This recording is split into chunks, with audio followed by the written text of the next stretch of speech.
দরজায় কড়া নাড়ছে শারদীয় দুর্গোৎসব। তবে বাদ্যযন্ত্র ছাড়া উৎসব যেন অপূর্ণ। শুধু ঢাকি নয়, কাশি, শঙ্খ আর করতালও যোগ করে আনন্দের নতুন মাত্রা। প্রতিটি সুরে যেন ভেসে ওঠে বাঙালির শত বছরের সংস্কৃতি ও ঐতিহ্য। উৎসবের প্রাণস্পন্দন হয়ে দেশীয় বাদ্যযন্ত্র আজও বাঙালির সংস্কৃতিকে জাগ্রত করে। তাই তো ব্যস্ত সময় কাটছে কারিগরদের। প্রতিনিধিদের পাঠানো তথ্য ছবিতে জানাচ্ছেন ইশরাত জাহান। চারিদিকে দেবী দুর্গার আগমনের সুর। দুর্গোৎসব মানেই ঢাকের তালে উচ্ছ্বাস আর কাঁসার ঘণ্টার ধ্বনি। মৌলভীবাজারে তাই বেড়েছে দেশীয় বাদ্যযন্ত্রের চাহিদা। ঢোল, বেহালা আর হারমোনিয়ামের মতো হাতে তৈরি যন্ত্রে সেজে উঠেছে পূজা মণ্ডপ। উৎসব ঘিরে কারিগরদেরও কাটছে কর্মব্যস্ত সময়।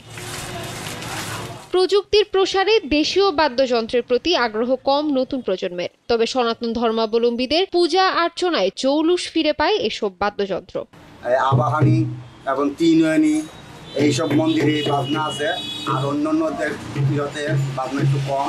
সরকারি সহযোগিতা পেলে বিলুপ্ত প্রায় এই শিল্প বাঁচিয়ে রাখা সম্ভব বলে জানান বাদ্যযন্ত্র সংগঠনের সংশ্লিষ্টরা। এখন যদি সরকার আমাদেরকে সহযোগিতা করে তাহলে আমরা মনে করেন ব্যবসাটা টিকায় রাখতে পারবো এবং ধরে রাখতে পারবো। দুর্গোৎসবকে সামনে রেখে কিশোরগঞ্জের কটিয়াদীতে জমে উঠেছে 500 বছরের পুরনো ঢাকের হাট। হাটে দেশের বিভিন্ন প্রান্ত থেকে আসছেন ঢাকিয়ারা। পছন্দ হলে দরদাম করে ভাড়ায় ঢাকিয়াদের নিয়ে যান পূজারীরা।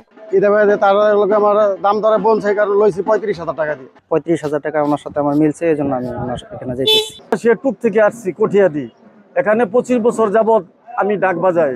16 শতাব্দীর মাঝামাঝি সময় থেকেই এই হাটের প্রচলন। তবে মোবাইল ফোনের যুগে হাটে পর্যাপ্ত ঢাকিয়া আসছেন না বলে জানান আয়োজকরা। গত বছরে অনেক ঢাকি ছিল বিদায় একটু দাম কম ছিল, এই বছর ঢাকির সংখ্যা কম বিদায় একটু দাম বেশি। এদিকে হাটে পর্যাপ্ত থাকার স্থান ও টয়লেটের ব্যবস্থা না থাকায় দুর্ভোগ পোহাতে হয় বলে অভিযোগ ঢাকিয়াদের। ঢাকিয়াদের সার্বিক নিরাপত্তা ও সমস্যা সমাধানে প্রশাসন প্রয়োজনীয় ব্যবস্থা নেবে বলে জানান সংশ্লিষ্টরা। ইশরাত জাহান, নাগরিক।